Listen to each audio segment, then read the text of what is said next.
We take for granted that the immigrant experience is part of the American story. But in an epic new history, today's guest tells the story of the Jewish immigrants who built some of America's biggest financial institutions and transformed America. He's Daniel Schulman this week on Story in the Public Square.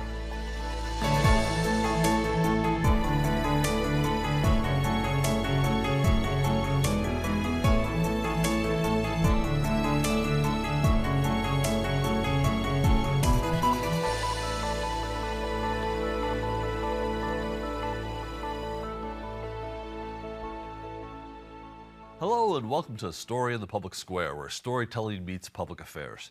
I'm Jim Ludas from the Pell Center at Salve Regina University. And I'm G. Wayne Miller, also with Salve's Pell Center. Joining us in the studio this week is Daniel Schulman. In his day job, he's the deputy editor of Mother Jones, but he's also the author of a remarkable new book, The Money Kings, the epic story of the Jewish immigrants who transformed Wall Street and shaped modern America. Dan, thank you so much for being with us. Thanks for having me. Appreciate it. I'm totally honest with you. When Wayne came and said, I think we need to have Dan on, he's got this new book out called The Money Kings, I said, the what? And I think I recoiled a little bit because just the title seemed to me to be playing to some anti-Semitic tropes. So let's go right at that. Why this title? And you talk about the concern about the anti-Semitism in the foreword of the book. This is something that I delve into a bit. And, I wrestled with whether I should write this book at all. This is a book about money, about power, about influence, about Jewish people with monumental legacies. Could this be used by anti-Semites and white nationalists in service of these conspiracy theories about Jewish bankers? Now, when I began researching the life of Jacob Schiff, who's the main character in my book, he's not very well remembered today, but he's one of the most important financiers of the modern era, bar none.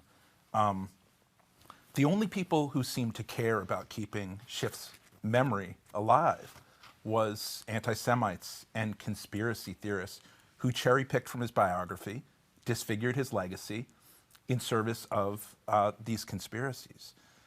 I concluded that it was more important than ever to write this book about Schiff and about Marcus Goldman, about the Lehman Brothers and about the Seligmans, and tell the unvarnished story of who they were and what they accomplished and what their legacies are. Now, the term Money Kings comes from the pundits and papers of the Gilded Age would call the J.P. Morgans and the Jay Goulds Money Kings. And this was a term that was also applied to Jacob Schiff and Jewish bankers. Now, I wouldn't be reluctant to write a book about J.P. Morgan and call it Money Kings at all. Right. But why should I worry about applying that term to Jacob Schiff? This is a story about, as much as anything, about where these anti-Semitic ideas, how they came to be.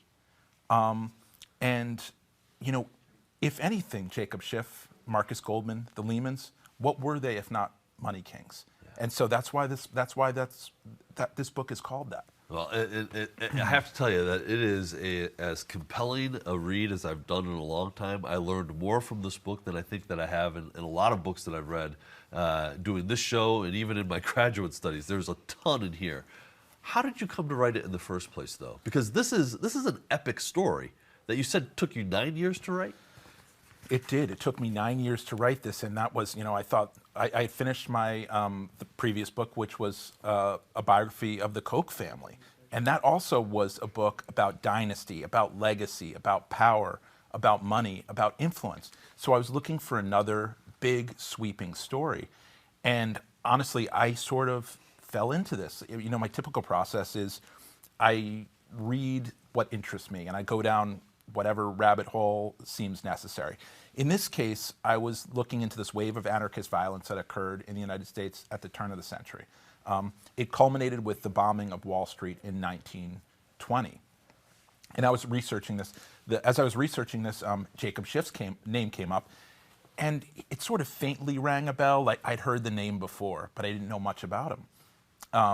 And as I researched him, I was astounded that there wasn't a major biography of him. As I said, he was a contemporary of J.P. Morgan, and I came away from this whole process convinced that he was as important, if not more important, than J.P. Morgan, not just in terms of the evolution of finance in the United States, but in terms of his philanthropy, which was really focused on the Jewish population. And the fact that there's a thriving Jewish population in the United States today really traces back to Schiff and his allies, his fellow German Jewish allies.